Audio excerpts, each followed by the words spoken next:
Hello, good morning, and welcome to day two of our very, very special Caribbean Regional Climate Conference. Yesterday was a pretty full day, and the feedback so far has been very, very positive. We're very, very happy to see all of you from across the region, especially those from within the core countries where the program, the PPRC, is focused.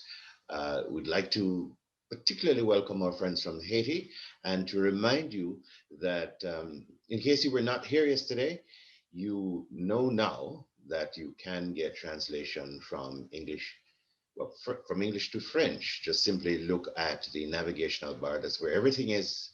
It's probably at the bottom of your screen. It appears elsewhere, top sometimes, but it's where you go for stop and start video, Q&A, chat, share screen.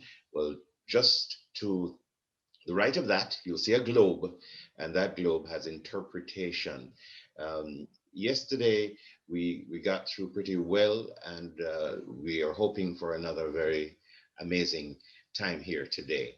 Just to remind us why we're here. We're here because all the matters are pressing. All the matters of climate are very, very much real. They affect real lives. We closed yesterday with a video that was very, very touching, hearing from witnesses all across the Caribbean, some fisher folk, agriculture, the whole range, and they're sharing exactly how things are a little bit different because of the increasing temperature, the sporadic rainfall, sometimes droughts, sometimes floods, the intensity of hurricanes. Uh, Now hurricanes hopping in ahead of the hurricane season, so much, and that is not just it. It affects the lives and livelihoods of the entire region. And we are within a trading system, and one of us falls, then the rest of the family will fall as well, will have problems. But the converse is true. Because we share these issues, it means that we can share the solutions. It means that a conference like today is spot on, yesterday and today. And we hope that you got exactly what you needed yesterday. Today, we're going to be hearing from a number of wonderful speakers as well.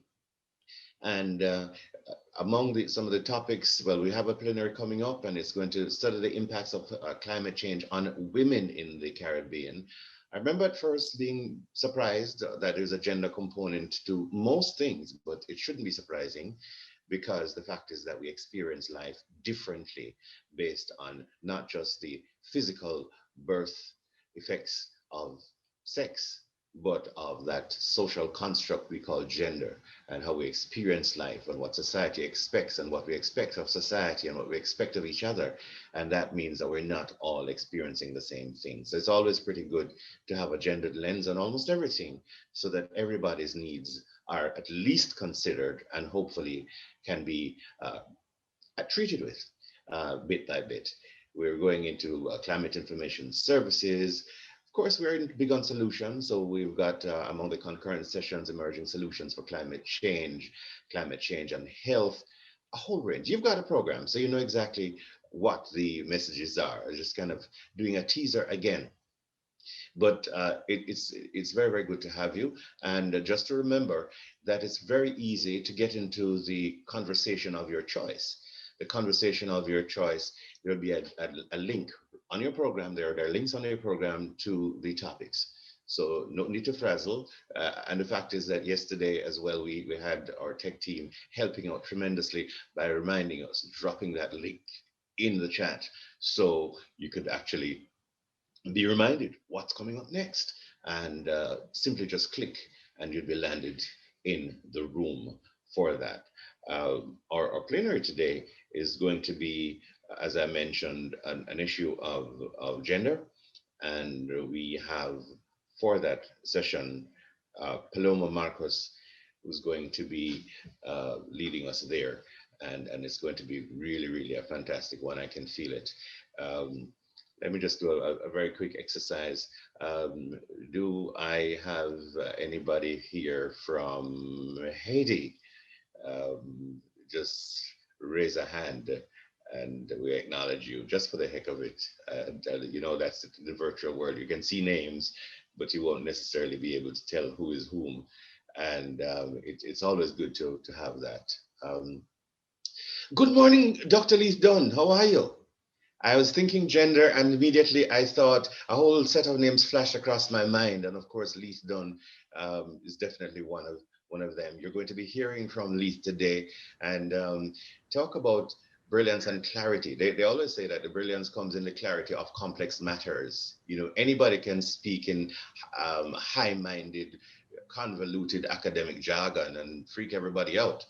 But if you go deep and understand all the parameters and yet be able to convey it to a non-academic, wow, it means you're on top of your material. And Thank you very we're much, hoping Jerry. for your usual discourse, Leith, that really pulls everybody with them. You do the hard work and then you pull people in. Senor Luis Marquez, I'm just looking at it. Yes, how do you do, sir? Good to see you as well. Alicia Heyman, how are you? Great to see you. Great to see everybody. Nice and bright. Well, Paloma, I know you're ready for us. I can see Morning. you. Yes, morning. How are you? I'm fine. How are you? Welcome. I'm doing very well. All the better for seeing you. I'm looking forward, very much looking forward to your intervention. Part of my incumbency at the World Bank as responsible for gender affairs across the region. So I'm now a little bit wiser than I once used to be, and I want to be even better off. So I'm wanting to hear what you have to say today so that we can all play a proper role in ensuring that we're tackling this, not just by checklist, but holistically as well. All of the parties with mutual respect and with greater understanding. Um, I think perhaps we can get into our plenary session now, unless of course there are any concerns or questions. You can always pop them in your dialog box, in the chat box, or even directly, and we'll try to address them as soon as we possibly can. Just one more time to remind you that the concurrent sessions are very easy to get to, very easy. Look at your program, look at the one you want, look at the other ones you're not sure about, think about it, make up your mind, click. Bob's your uncle, as they say in the Brits, and you're into your session. And we will do the reminders again through the room so that you can do that a little ahead of the actual sessions themselves. And for translation services, English and French are the ones offered because it covers the core countries that are within this PPCR pilot. Those is Haiti, and then the other nations in the Caribbean are English speaking. So we have English and French translations. And look to the menu where you have share screen, raise hand, all that good stuff. Look for the globe icon, interpretation below, and you'll be sure when we get into the actual content, you'll be able to follow in your heart language, your preferred language, through the interpretation services right there. All right. We're going to start just a toops early, just a little bit early. Why not? But let me first do the needful and introduce our special guest who's going to lead us through this morning's plenary. Paloma Marcos has been a consultant in the IDB's Gender and Diversity Division since 2011, where she supports the incorporation of gender recommendations for climate change projects. During this time, she has worked mainly on the inclusion of gender equality aspects in projects of the Climate Investment Funds and the Green Climate Fund.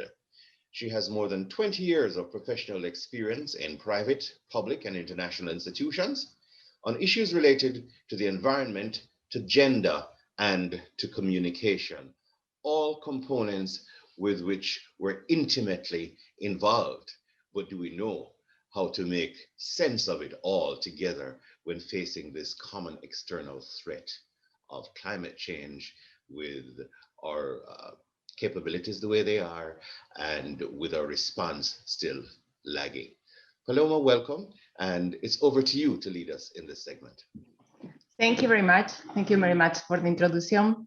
Good morning. Thank you, all of you, for joining us in this conversation on the impacts of climate change on women and men in the Caribbean.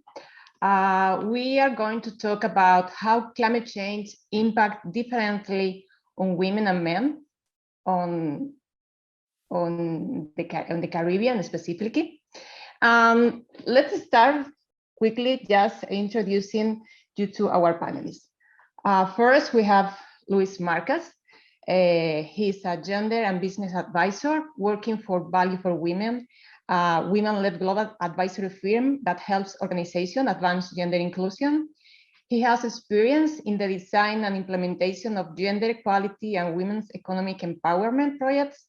And he worked on the preparation of the study of the impacts of climate change on the women and men in the Caribbean for the PPCR countries. Good morning, Luis. Welcome. How are you? Good morning. Well, joining you from my child's bedroom today.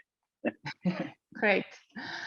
Dr. Leif Dom is a sociologist, gender consultant, and former head of the Institute for Gender and Development Studies at the University of the West Indies in Mona, Jamaica.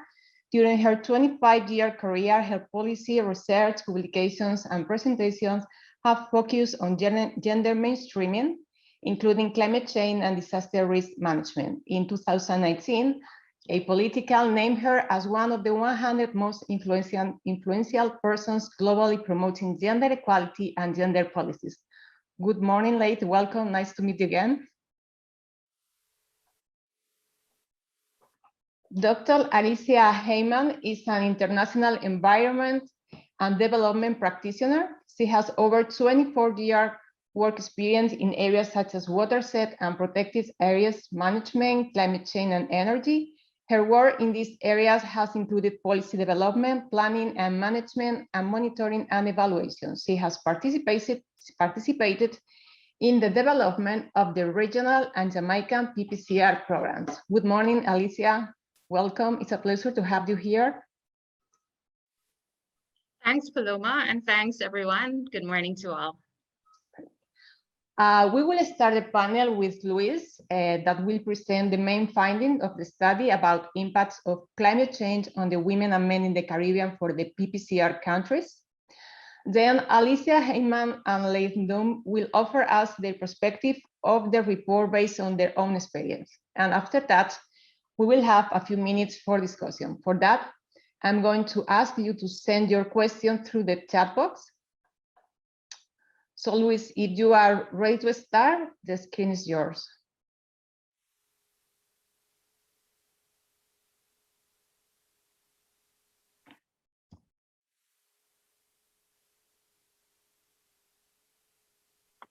Okay, can you see the screen? Yes. Okay, great, thank you. So thank you, Paloma, and thank you everybody for being here. Thank you for your time. So I'm going to do a brief summary of the report. I think there's a lot of information in there that you can look at, so we won't touch on all the issues. Just a note that this report was being finalized right as COVID really hit really hard. So there's been a lot of delay. So they send this report. So if you've been a part of this report or a key informant, we actually have not gotten to disseminate up until all the way until today. So we will be disseminating more fully and sending out the report to all of you. So please stay tuned. Okay, so what was this assessment report? Well, we sought to understand how men and women participate in climate resilience programs, how gender inequalities in the region, in the 6 PPCR countries are exacerbated by climate change impacts, and identify recommendations and good practices for integrating gender equality in these type of programs. And sorry, there we are. How did we do this? We did secondary desk review of multiple studies, reports, etc., key informant interviews, some focus groups, as well as a gender assessment session with the PPCR representatives. And you'll see that I am going to speed through it, but if you have questions, please put them in the chat. I'll be happy to answer later, as well as just reach out to me. I'll put my email as well. So let's just touch on a few real quick. Gender impact of climate change. How does gender and impact of climate change intersect? Well, when we have climate shocks, there's increased pressure on women and female-headed households. Also on men-headed households on men, but the way that the pressures impact them is different. So, for example, a lot of times, if men are the main, are have a cash crop that they're dealing with, and women have businesses or other value-added activities, when there's a climate shock and there's crop failure, then women's activities become more important, right? And so there's a pressure on those activities. Also, when we have climate shocks, for example, limited fish stocks, there's gender, men and women have different opportunities for mobility, right? So what we heard from a lot of experts, a lot of men leave, right? They leave and they have the opportunity to leave, whereas women's roles in society, in community, in the household prevent them from having that as an option, or they decide not to take that option as much. Women in the region still have less land and assets, including votes and other things.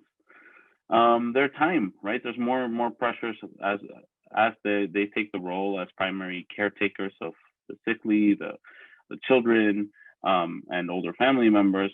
Their time is limited. And then they also spend more time collecting water and dealing with certain natural resources. Finally, decision making. I know we hear a lot about how the Caribbean globally is doing better in women's presence in business, right, and particularly in middle management. But we still have a lack of women at the very top of decision making, for whether in the public sector or in the private sector. And then we also in the region, when we look at rural areas and agricultural cooperatives, we still have a lack of women in decision making in those bodies in a lot of cases, or at least in the membership of those bodies. And finally, gender-based violence is a cross-cutting issue still that climate change risks and disasters can exacerbate. So we'll talk about that. But of course, it's not all a problem. Women are key agents for climate resilience, right? So women play an important role, and they have an important role to play as change agents. They're already doing that. They're leading organizations, projects. They are diversifying incomes. They're key agents of this climate resilience and need to be taken into account if we want to have more impact. Finally, there's been studies at the global level that have linked women's presence in policymaking to improve policies for climate change adaptation and mitigation. Okay, so what did we find? And again, you can see I'm going pretty quickly. But we talked to a variety of experts in the region, and this is a summary. The report goes into more depth into all these issues. But some of the key issues that came up were, well, this perception, again, that in the Caribbean, we've solved gender equality, right? And I think for a lot of the people that have been working on gender and women's issues for a long time in the Caribbean, this was a particular stressor because they felt like, unlike places like Latin America, for example, where at least people don't say, they might not want to work on these issues, but they don't have a foot to stand on if they say, oh, we've solved gender, or this is no longer a priority issue. In the Caribbean, that still comes up a lot. Oh, well, why? That's no longer an issue here. And it is an issue, and we're going to go through a bunch of stats and issues that are still present.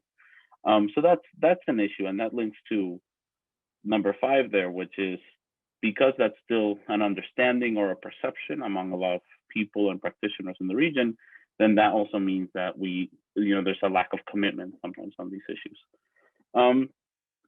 It's also lacking evidence. There's emerging evidence and good practices at the intersection of climate resilience and gender. But a lot comes from other regions. And so I think that practitioners mentioned, they feel like they want more examples from the region itself. And then there's this disparity we mentioned. There's a really different reality between poor women, more vulnerable women, rural women, and urban women with more education, higher socioeconomic status in the region, right? So there's this disparity between the realities of women within the Caribbean, which also is linked to these perceptions. And so when we're talking about climate change and climate shocks, these women are particularly vulnerable and particularly left out of decision making. And so in the end, the message is the inequalities in the Caribbean are more nuanced. They're what an old boss of mine used to call second or third generation issues, right? So it's no longer about getting women educated. It's no longer about having women in university, where you have more women graduating from university in the Caribbean than you do men, but it's about what they're studying, right? And are they, are they graduate and how they're graduating maybe at lesser levels or lesser percentages in the fields that might be the jobs of the future, the technologies in STEM sectors that might be linked to new jobs. And so now let's look at the key areas we looked at. There's the PPCR program is vast, and there's a lot of issues it touches upon. But some of the priority sectors were agriculture, fisheries and marine resources, natural resources and water management, health and disaster risk management. So that's what we looked at in particular. So let's do a quick roundup of what the issues are here. So in agriculture, we still have a majority of the agricultural plots are held by men. Women's participation in the labor force in agriculture is lower than men's, or at least what is captured, right? Again, one of the key issues when discussing agriculture is that women have hidden roles, right? And so those aren't always captured by climate resilience projects or agriculture projects or government programs, because they have hidden roles as hidden influencers and producer organizations, or as or helping the main cash crop, but maybe not as cooperative members, or maybe not as visible as men are. They're also not as present in the membership of many cooperatives. Interestingly enough, I think many key informants mentioned how women are sometimes in the leadership and the administration of the cooperatives, but not the members, right? So again, you have some women that are leading the cooperatives in agriculture, but then in the membership base, you don't have as many women. And then another expert mentioned how women may be more open to adopting agricultural innovations, climate smart agriculture, since they don't have to unlearn as much, right? And then a lot of times, so there's an opening there for that as well. Fisheries and marine resources. We mentioned the issue about men leaving, but not only can men leave. So normally, for example, in these communities, men own the boats, right? And so if they own the boat, then when you have a climate shock, for example, you have less fish stocks, then men are able to switch into an activity such as tourism or something else. They might have the opportunity. Whereas women who are normally not fishers but are in commercial marketing and processing activities, lower fish stocks are going to impact them, and they don't have the same opportunities to switch and diversify that men do, or they do, but not into higher value added activities. So that's an issue. And then the other issue is that they're present, right, throughout the value chain again, but because they might not be the owners of those boats, they might not be fishers, they are not necessarily in the decision-making bodies, right? And also in the bodies that particularly government or climate change programs from international donors, et cetera, might be interacting with, right? So the women are there, but they might not be in the bodies that are used as interlocutors for these projects. So we mentioned that women own a bit less land. Here's just a few of the stats for each of the countries. So that obviously impacts land administration systems, because whenever you make changes to that, and you are particularly with some of the mitigation adaptation programs, if you're dealing with land or land management, et cetera, there might, you might be exacerbating some inequalities as well. The few women in water management, this is across the board globally, but in the region as well. And then there's this issue about the differences in how men and women are carry and are responsible for water, particularly in rural areas. That doesn't matter. There's obviously more issues there, but we won't go into them right now. And then there's the issue of health, which is an interesting piece that the PPCR was looking at. Particularly, one of the studies in the PPCR is going to be looking at transmission of vector-borne diseases and how that might disproportionately impact women. So how climate shocks impact these vector-borne diseases and disproportionately impact women. And women and men, and then the bottom line for health is that women and men respond differently to disasters and shocks. And so not only obviously do we have all the livelihoods issues that you might expect, but the anxiety disorders and the stress and how they're impacted is a little different, and how they cope with this is also different as well. And that's something that's being thought of as important as well, which used to be something else a little secondary before. And then women are somewhat inclined to access health services, and that has impact as well. Oh, sorry. Finally, disaster risk management. Dr. Leith Dunn, I know, has done a lot of work on this, and I know she's going to talk about it. So I won't touch too much on this, but something that was really interesting that came out of focus groups and key informant interviews was when disaster strikes, and then normally you have shelters, right? There's women do most of the unpaid care work in shelters, and just the unpaid work of maintaining the shelters. They're normally not paid for it. Obviously, there's increased risk of violence against women. Shelters may not have adequate infrastructure. There was many, I think in Dominica, there were many cases of shelters that didn't even have separate bathrooms for men and women. And then there's different issues that can come because of that. And then at the policy level, there was issues that come up around the grants, right? And the money that's dispersed afterwards to try and mitigate or to address some of the economic shocks. And so, for example, in one case, in one country, one of the programs was targeting small businesses, right, to try and help them hold over after a hurricane. But the businesses have to be registered with the government previous to the hurricane, right? So a lot of informal businesses where women are overrepresented were not able to get those benefits. And so same goes with land titling, right? So a lot of times, a lot of the programs that stop to support people were linked to land titling, and if women don't have land titling or they're renting, then they're not able to access those benefits. And so finally, some recommendations. I think I'm on time. I know I'm speaking quickly. I just wanted to make sure we Okay, thank you. So these are overarching recommendations. We have specific recommendations for the PPCR in the report and for the similar types of projects. But the first thing is, it might sound really simple. We work at Value for Women. We work with dozens of investors and organizations, et cetera, on a yearly basis. And we say the first thing is to commit to promote gender equality. We actually, as part of this report, we looked at the climate change framework and strategies for the PPCR countries. And none of them, they might have mentioned gender as an issue, but none of them had a specific goal and outcome that they were really seeking to change on the gender front, right? So that was, and this is a couple of years ago that we looked at. So if something came up recently, then we might have missed that. So the first place is to commit, right? Then there's a lot of women leading at the local level, at the community level, whether it be women that are making a change in cooperatives or that are implementing climate smart practices, et cetera.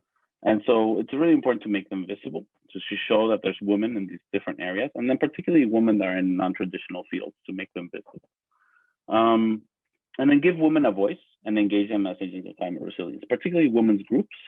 In many of the smaller islands, you have one, maybe two women's groups at the national level, and they are normally underfunded, volunteer-based, et cetera. And so it's really important to give them a voice and engage them at the project level, at the national level, at the policy level. Think gender when communicating climate change messages and information. That has to do a lot with early warning systems, with how you interact with preparing for disasters. Again, I think the panelists might talk about that a bit. 5 is around data. We right now have been very, not just the PPCR, but a lot of the climate change discussion around gender is very focused on what we call bean counting. It's a start, right? Collecting how many women and men are being impacted by a program, but it's kind of left at that level, right? So the recommendation is to go beyond, not only collect, but analyze that data. What are the gaps? What do they mean, right? And then how do we use this data to influence our design? And then a lot of times there's also gender-related elements in design, right? So we're going to incorporate gender into the program because maybe, that's what the donors wanted when we made the proposal.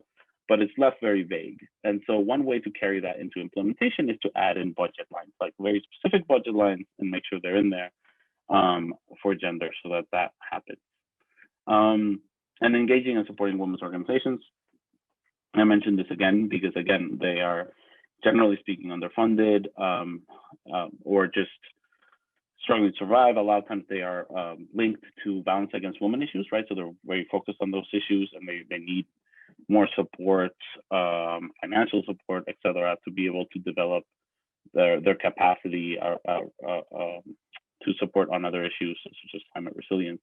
But they are the key groupings that bring together women's issues and women's needs. So they're very important and definitely underfunded in the region. And finally, I won't go into detail on this framework, but just know that the report, we provide a framework, which is— Very quickly, please, because you are Yes. run out of time. Oh, okay, yeah. So just to say that we have this framework for action that's in the report that looks at the different beneficiaries and how you might prioritize different actions for different beneficiaries in climate resilience projects. So that's something you could take a look at the report. But that's it. Paloma, sorry if I took a little longer, but that's I'm Okay. done. Happy. Perfect. Thank you very much for the presentation, Luis. I included the link to the study in the chat for those who want to read the full report. And now we are moving to our next panelist, who's going to talk about some areas of the report based on her experience. Alicia, please go ahead if you are ready.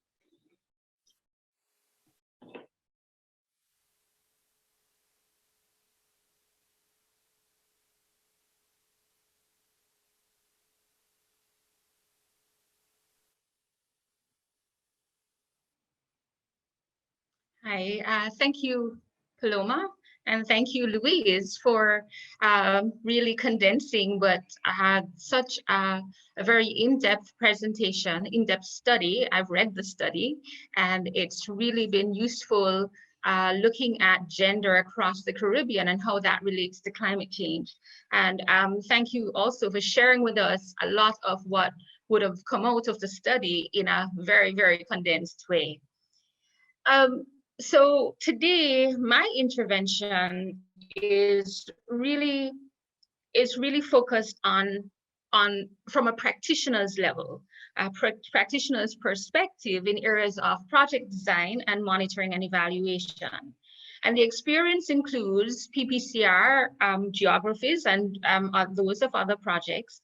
And I am really going to reflect on one of the PPCR themes, agriculture.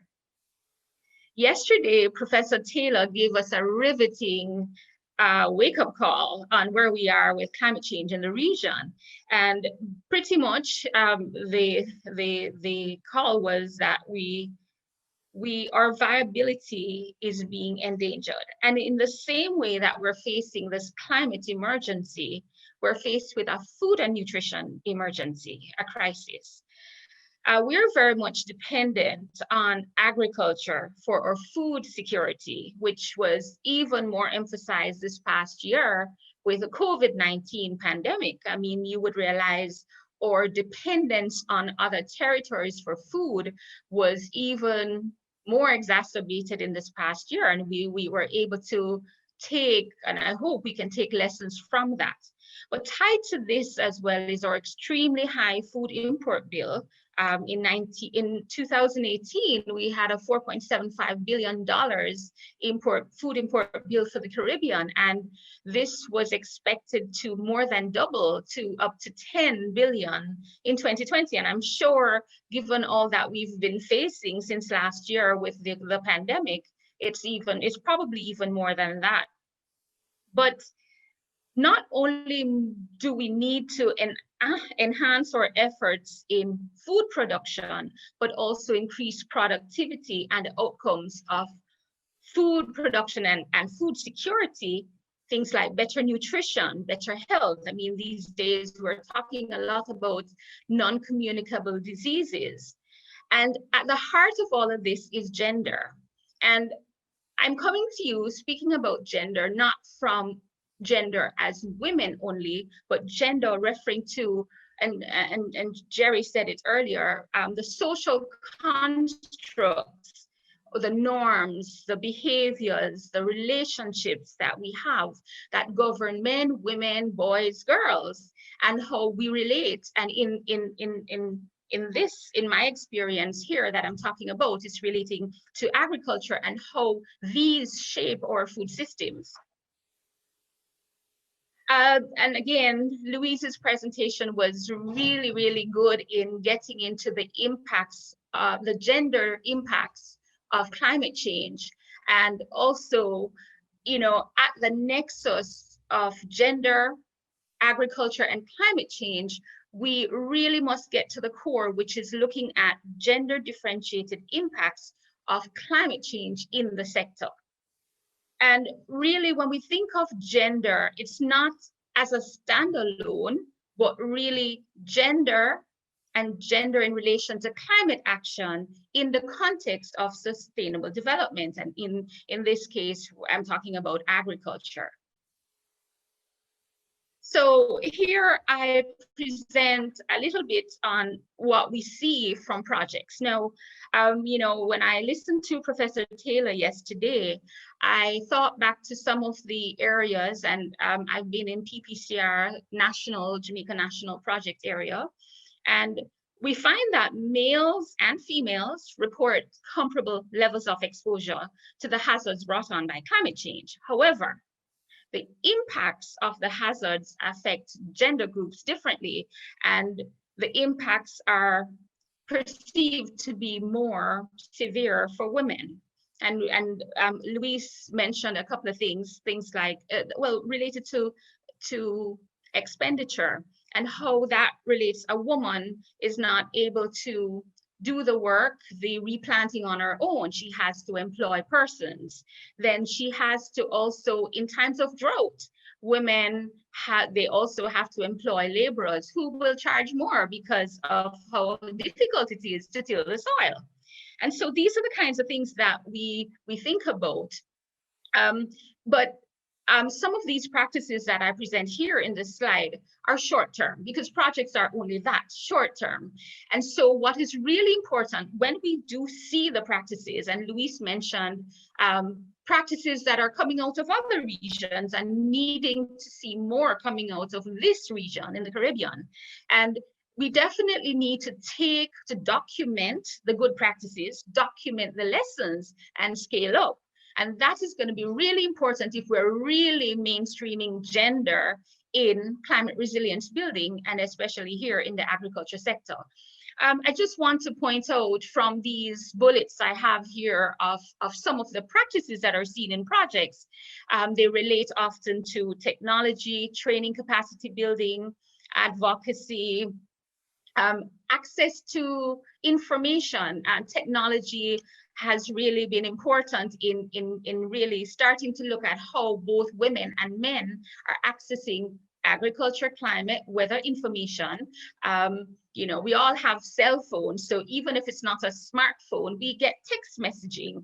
And, you know, I've been in areas and see the messages coming in, and, you know, both men and women are looking at their phones. Oh, here's the message, and they can tell you, and they can tell you how they're going to act on it. But so these practices that we see, they're coming out, but how are we really mainstreaming these? So when I think of projects and project design, most of the, if not all, of the international funding agencies do have a gender policy. And the gender policy often tells us how we are supposed, what are the expectations where it concerns gender. And if once we're receiving support, we have to follow these guidelines. However, while we do see ad hoc gender considerations in projects, and I saw in the report, in the study, Louise highlighted activities under the regional PPCR that did have a gender consideration or some kind of gender approach to them. But these are not across the board always. And so while we have these ad hoc considerations, there's often a lack of a systematic approach to inclusion of gender in projects. One critical element is gender analysis, and this is done at the design phase, or really should be done at the design phase, really looking at the differentiated roles of men and women, mapping these gender roles along the value chain, in this case of agriculture. Sometimes they're present, but it's not across the board. Sometimes they're done only in implementation of a project and not at this design phase. But really, gender assessments are supposed to lead us to defining or gender differentiated climate actions and the opportunities for gender differentiated participation. And these are very important as we design projects and the activities to ensure that we have more balance, equity in the participation of both men and women in agriculture and in ultimately in achieving our food security objectives. Tied to this too is the need for establishment of monitoring and evaluation frameworks and plans that are sensitive to gender differences. And when I think about monitoring and evaluation here, it's not just ticking a box for a donor, but importantly, it's really checking, collecting the data over time, not a one-off thing, but over time, to ensure that or actions or climate actions that we have decided to use are going to make a difference where it concerns a gender balance in the activities that we do towards resilience building in the agriculture sector. And so things like sex disaggregation, and Luis spoke to this earlier, not just the head count, the body count, but really looking at this in terms of gender sensitive indicators, and also targeting that balances participation of men and women in a range of gender sensitive strategies. And it's really important that we monitor at all levels, monitor the activities using sex disaggregation, collect and publish gender disaggregated data that we all can understand. And this needs to happen at different levels. Alicia, if you can wrap up because Yes. you've run out of time. Thank you. Thank you, Paloma. And here are some examples of climate resilient indicators and proxy indicators that can be sex disaggregated. And one here at the bottom, environmental, things like carbon sequestration, where we think about things like yesterday, we heard a lot about mangroves, you know, and we talk about agroforestry as another means of really bringing forward food security. And so finally, just to wrap up here, really what we need to be doing is really changing the game, changing the rules of the game that we are in as men and women, boys and girls, and as we look towards achieving the outcomes of food security, nutrition, and others, but really to mainstream across all levels, national, local, policy practice on the ground, financial, research. And so important to this, and one takeaway I will just highlight is the importance of building the capacity of researchers, policymakers, practitioners, implementers in understanding how to do gender assessments, gender analysis, gender responsive planning, implementation, monitoring in the context of gender within climate smart and climate resilient agriculture, definitely to redound for our sustainable development. Thank you. Thank you very much, Alice, for the presentation. Now let's give the floor to our last panelist. Leif, please, when you're ready.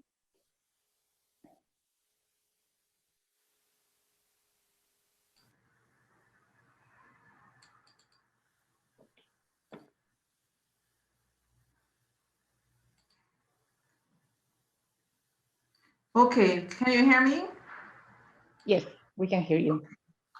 Okay, so I'm going to just quickly go through my presentation, and I want to thank colleagues for having set the framework. I want to look today at,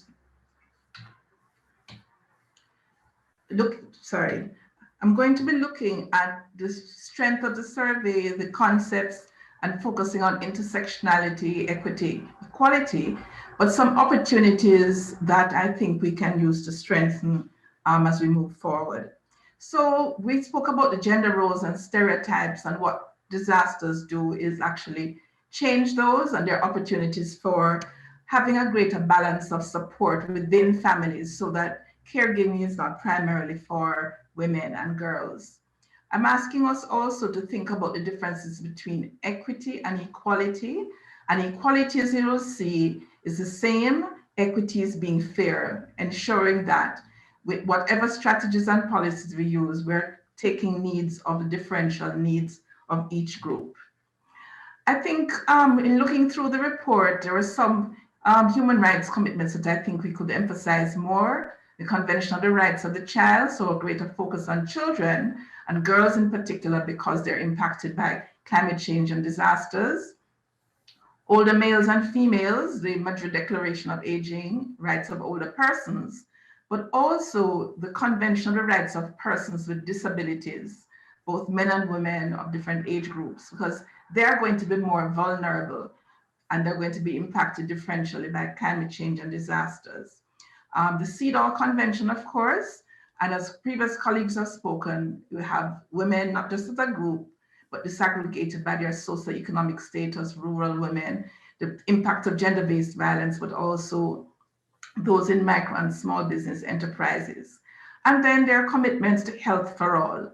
And, you know, we have to ensure that part of the health is also looking at our sexual and reproductive health and rights. Our countries have made commitments to the International Conference on Population Development, which says that we need to ensure with climate change and disasters, we take account of the needs of those vulnerable groups.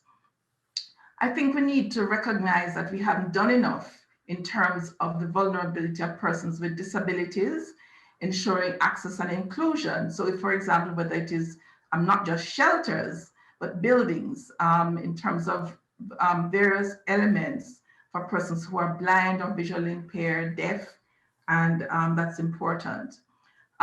We need to include the needs of men with disabilities when we're talking about climate change and disasters, because sometimes we tend to focus on gender as women, and it is also needing to underscore that men, their needs are going to be different across those intersecting identities. Sign language, you know, do we have climate change materials on disaster risk management in sign language? So I'm speaking about the need for us to include persons who are marginalized. And then the needs of children. Children are our future, they're very vulnerable, particularly in landslides, floods, and all the kinds of disasters we're going to look at. We need to consider them and also develop materials that are going to be accessible to them.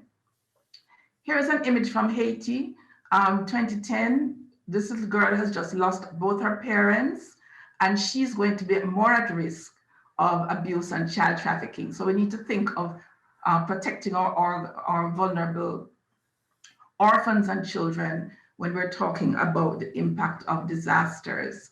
And here we see gender roles. We look in the middle and see these two little girls. You wonder, what's the future for them? You know, they're going to be very vulnerable. We see here on the right a gender, what we call a gender division of labor. So in looking at climate change and disasters, we always have to think about who does what. How is this rubble going to be cleaned? Those are some of the factors. And here again, we see on the right-hand side, opportunities for changing gender stereotypical roles. So we have here a man actually doing sweeping, but he's doing sweeping on the roof because, as the fellows up here are, men are going to do the more high risk. And this is the volcano from St. Vincent and the Grenadines. And to conclude, I just want to highlight some resources that are available. Kimberly Carr-Tobias and I did a gender analysis guide for gender mainstreaming and climate change for the Commonwealth Foundation. And we just finished another series of conversations with NGOs in terms of how they've been using that guidance tool. And that has been very interesting. From Maya, Women in Belize, for example, using the tool to be able to have more voice and agency in their communities. And then there's a working paper I edited of student papers. And of course we have gender, climate change and disaster risk management, and that's available online. This publication on gender dimensions of environmental justice highlighted some of those intersectional vulnerabilities that we tend not to think about. A resource here also from a series of UNDP studies from the Caribbean Risk Management Initiative. Those are there from several of countries in the region. And the last one here is a study on women's entrepreneurship development assessment, which looks at 6 areas of that need to be strengthened to create an enabling environment for women entrepreneurs. So it looks, for example, of the need to address legal reforms. We spoke about all the need for employment, economic employment, but we need to look at our legislating. Is it an enabling legislation? Simply also our policies, do they enable and support women in business and women entrepreneurs? Let us look at our financial sector. The financial sector, strengthening that and enabling women to have access to affordable credits, whether it is for climate projects or socioeconomic or food security. We need to look at our financial systems and ensure that they are more adaptable to the needs of women in micro and small enterprises. Then there are the whole issue of capacity building, which others have spoken about, business skills that need to be gender sensitive. Don't assume that one size is going to fit all. The issue of leadership and participation also is important within women's organizations, but also in mainstream organizations or private sector, employers federation, and so on. And this study also looked at the issue of ensuring that we build capacity for procurement and export for women entrepreneurs. So the bottom line is gender mainstreaming everything to reduce the vulnerabilities of groups of women and men, using intersectionality that will consider the differential needs of persons with their cross-cultural, cross-sectoral identities so that we can survive and we can live in hope. Thank you. I hope I didn't exceed. Thank you. Thank you very much, Leif. We have like 4 minutes for questions, and I wanted to start with you. I have a question for you. We are starting the hurricane season in the Caribbean and in many parts of Central and North America. What is the relation between gender roles and disasters and natural disasters? What can a hurricane modify gender roles? All right, so when we think of disasters and gender, we also need to think about those pre-existing roles and stereotypes. So we think of female caregivers and male breadwinners, which for us in the Caribbean is not the same, because women are also caregivers as well as taking care of their families financially. So when we think of a disaster, we need to think of who is vulnerable and how, where are they located? And I use the term intersectionality because we need to think of vulnerability, not just in terms of sex and gender, but also in terms of those disabilities, those who are living in precarious areas, those who will need assistance to move. So we use gender as a lens to look at different kinds of vulnerabilities, and we need to consider those because the hurricanes are going to get worse. The extreme weather conditions are with us. So we need to really factor that into our planning, our policy making, and the strategies. Okay, great. Luis, I have a question for you. You have researched issues related to climate change in many parts of Latin America and the Caribbean. Are there any differences on how climate change impact women in the Caribbean compared with Latin American countries? I think the main difference is that the conversation around the disparity. So in Latin America, the most vulnerable women are also the same as in the Caribbean islands, right? So the ones that are more rural with, you know, lower assets, just less capacity to cope. And I think they're similar. I think the problem is the conversation around gender in the Caribbean might be, in a way, missing them a little more, just because I think when we talk to Latin American policymakers, sometimes it's a little easier to talk about those women. It's harder to talk about women in other roles in Latin America and in the Caribbean. I think the issue about women in management is very present, for example. But I don't know. I think it's around the conversation a little bit. And then the other thing is I did find in going to the different islands, the capacity, I do think, of the women's organizations, obviously smaller islands, less resources going from international donors to these islands, etc. I do think that that's another big difference, is the women's organizations and the funds and their capacity is more limited in the islands than in a lot of the smaller Latin American countries. Thank you. And yeah, we have 1 minute. Alicia, the last question. In your opinion, what are the areas where the women would be more impacted due to climate change in the next, let's say, 10 years? Thanks, Paloma. So in the next 10 years, because women play the role of in both development and in nurturing, in caring for the household, their ability to provide for their families will become even more difficult in terms of provision of good nutritional support. And I mentioned this earlier about NCDs and addressing health and their ability to have a viable livelihood.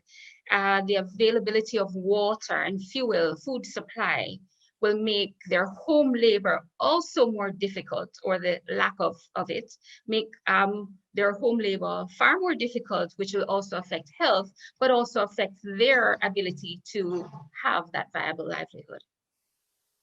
Okay, thank you very much, Alicia, Luis. It has been a pleasure to have you here, and it has been also a pleasure to have you in the audience. Good morning, and enjoy the rest of the agenda. Bye. Thank you very much, the entire panel. If you just joined us, I just want to tell you exactly who we had there. By the way, this material, we understand, will be made available on YouTube afterwards, so it will enjoy a wider audience, as it should, because there are some real gems emerging already, and no doubt there will be lots more. Very ably moderating that panel was Paloma Marcos, and she's gender and climate change consultant to the IDB. And the first discussant, presentation followed by, stimulating, exactly setting the field, was Luis Marquez from Value for Women. My main takeaway there: women are not a monolithic group. Surprise, surprise. We sometimes lump people and forget about that, but he really broke it down. Yes. And then we had Dr. Alicia Heyman, she's an independent climate change consultant, and got into what the part that stuck for me most was the M&E, because that's a great area that we were lacking in. And, counting, but what? Are you just counting things, or are you focusing on the things that really count? And what does it mean? Yeah, and that really, really resonated with me as well. Of course, you have yours, and please share your feedback so that the conversation can be richer. Yes, and of course, Dr. Leith Dunn, formerly head of the Institute of Gender Development Studies at the UWI Mona. And my main thing out of that is that disasters are the great leveler, sometimes quite literally, unfortunately, where things go flat because of a hurricane that has blown through, and everybody, the hurricane doesn't care about your gender. Everybody get licked. And the truth is, with 51% of the world not included, we are destined to fail if more than half of your population is not considered. Or even if it's the 49%, that's a huge chunk. And again, yes, that gender does include males. It's just that historically, sociologically, it's been a skew to the minority. And of course, Leith pulled in a whole range of multiple vulnerabilities, including persons with disabilities, older people, and so on. So there's a lot to chew on. a lot to chew on, and a very, very rich discussion, a great starter indeed.